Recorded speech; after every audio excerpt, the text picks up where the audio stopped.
Hi guys, what's up and welcome back for another exciting tutorial.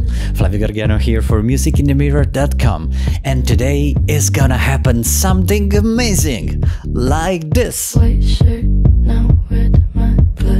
Did you notice something different?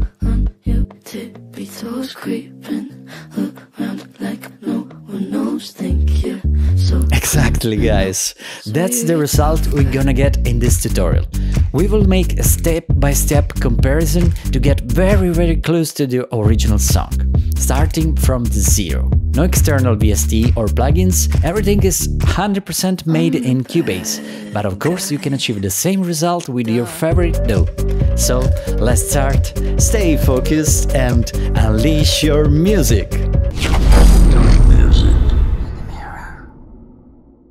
For the drum kit I used Groove Agent SE4. We have a kick, some snaps, and a hi-hat, a cowbell, a clockwork, yes, and some claps. Don't be scared if you still not figure out where each sound goes. I'll make everything clear in a while. But before starting, I'm gonna put the plugin frequency on the master channel to have a visual response of a frequency spectrum. And that will be very helpful. Let's get focused on the kick of the original song. From my analysis, I spotted 2 kicks, maybe 3. By the way, the first kick covers the basic sound. I worked a lot on the EQ and that's what I've done. As you can see, there's a huge low pass with a little enhancement on 7 kHz, and a high pass and a little cut on 45 Hz to make room for the bass. Here is the attack. And this one is maybe the most annoying frequency I spotted into the sample. Let me go more in depth. This is the audio listening button. When activated, as I move the knobs, it will isolate the frequency I'm working on. I'm gonna increase the gain, and now you can hear this frequency that according to the graphic keyboard right here, it's G. And this information can be very helpful sometimes. But for this time I don't want that. So I'm gonna put this guy out of my mix. Check the before and after. Okay, I noticed that the original kick has a little ambient as well, like a gated reverb. So I added the reverb revelation and choose the preset Gated Ambience Natural. In order to set the reverb properly, I love to hear it in solo. To do that, I click on Pre-Fader, send the level to 0, and lower the volume to the very bottom. Now I can change the settings and make all the tweaks I want.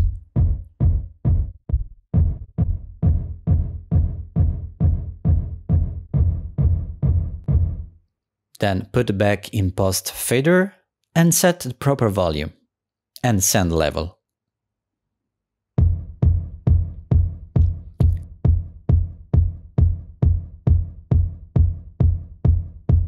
The second kick covered the mid-range frequencies in a very interesting way, but I want you to figure it out. Let's check the reference and get focused on the attack. You'll notice subtle variation as a phaser or flanger effect has been put on. So, what I've done is high pass around 400 Hz. Then I put a flanger and a stereo enhancer. And this is the before and after. To set the proper level, I lowered the second kick all the way down and slowly increase the volume. Like that. Let's move to the snaps. Let's check the reference first.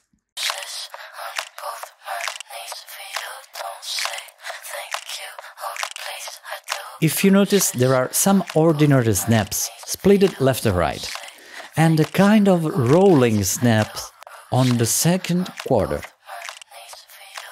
So, here I have snap 1, snap 2, and the rolling snap. There is a copy of snap 2 processed within Groove Agent. I'm gonna show how in a while. First I triggered the sample and split them left to right. Then, in the pitch section, I created tiny random pitch variation, simply increasing the random knob.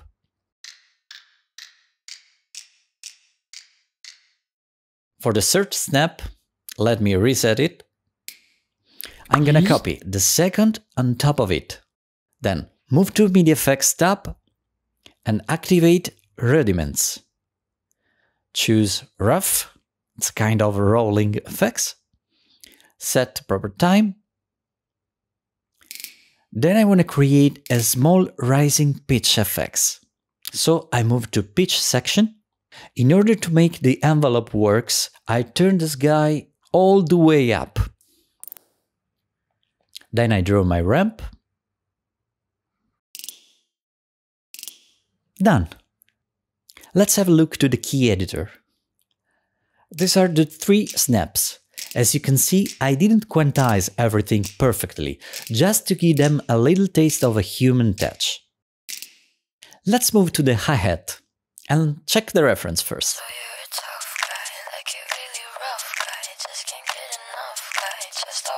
Nothing so special here.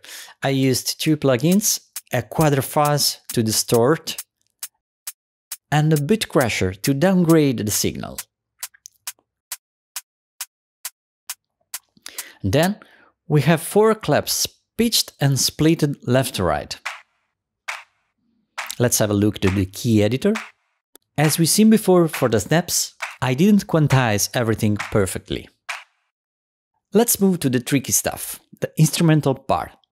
Let's have a look to the reference. There are some percussion in the background moving in 16ths. Do you hear that?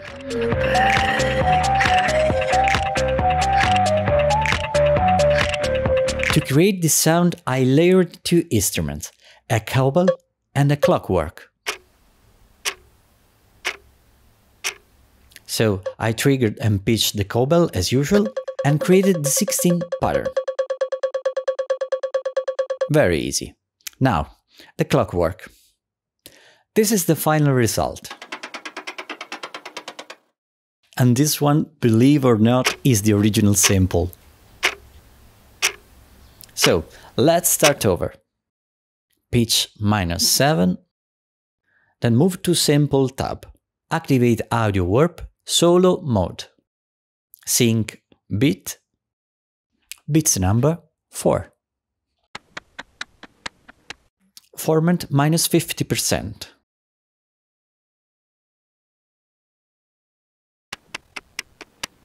Now, if I want to get 16ths, I could just increase this value. But as you can see, it doesn't work properly. So the solution I found is put this guy back on 1/4, move to the MIDI Effects tab and activate MIDI Delay. Sync on, repeat 4, damping 20%. And decrease a little bit the pitch. Now check the result. And here we go, that's exactly what I want. Let's processing. This is the chain effects. I added a short reverb, a maximizer to heavily compress the sound, and the stereo enhancer.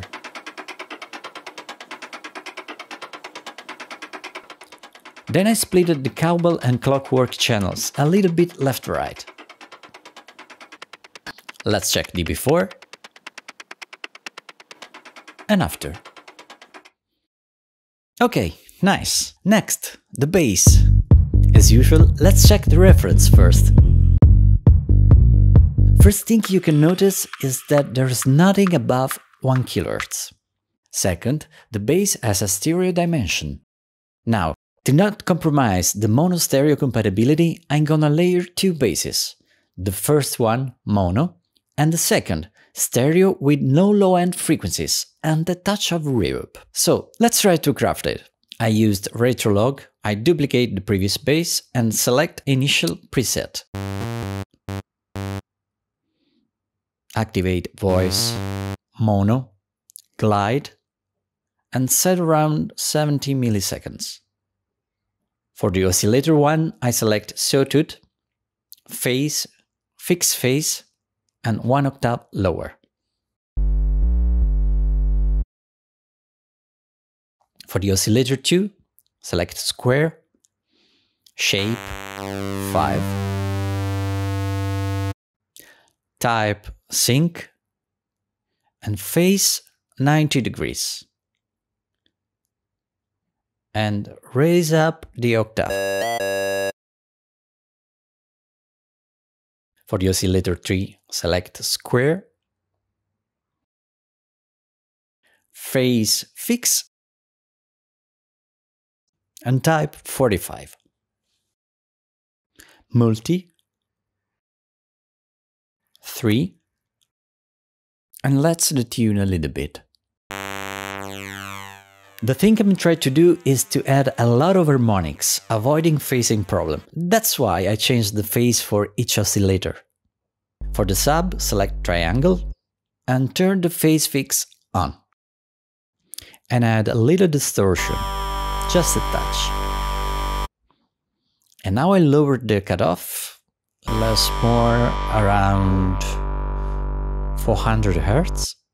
Okay, let's move to the bass channel and see the processing. This is the dry signal from Retrolog. I just cut out some high and low frequencies, then I put it on this chain. Firstly, a stereo enhancer to make the signal mono, a multi-band compressor triggered with sidechain by the kick, and a maximizer just to boost up the harmonics a little bit more. So this is the before and after. The before and after. For the second bass, I made a copy of the first one. Then I cut off all the frequencies, leaving just some mid-range. Then I added the plugin chain that include a stereo delay with a very short delay time, slightly different for both channels, a maximizer to boost the signal, and a stereo enhancer. Let's check the bass itself. And of course, set the right volume. With the kick. Okay, therefore in the instrumental part I spotted a distorted bass line layer, or maybe a distorted guitar, but I want you to figure it out. Can you hear that? So, I made another copy of the bass and cut the frequencies. Then I put on this plugin chain. We have VST Amp Rack, a guitar rack emulator, with an overdrive pedal. Then I compress the signal. And after I use the plugin Frequency for side EQ. As you can see here, I can switch between different stereo processing type. Stereo, mid-side, left-right. I choose the left-right, then I increased and decreased the same frequency on both left-right channels.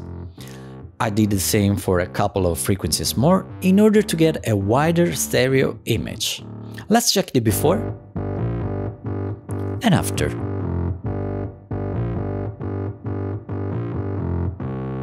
It definitely works great. At the end of the chain I added a stereo enhancer, and that's it. Now, let's check this layered bass together.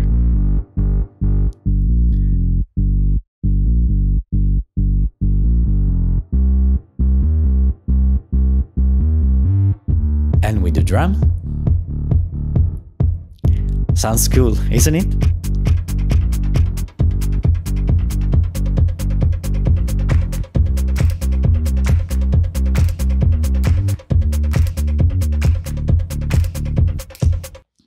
Okay, let's move to the lead synth. Very easy. I used the Retrolog,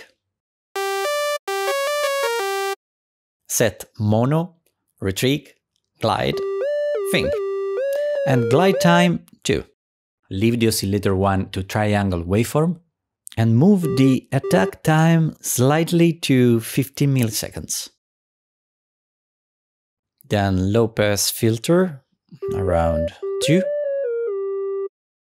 Then move to the effects tab and turn on the reverb, and just reduce the mix to 25%. Then I put it on a compressor, a high-pass filter around 400 Hz, and this is the final result. And that's all, guys, for today. Let me say a huge thank you to Billie and Finis for the amazing work they're doing. Keep going, guys, we all need artists like you. Anyway, what's the song you want me to break down next? Just leave a comment and let me know.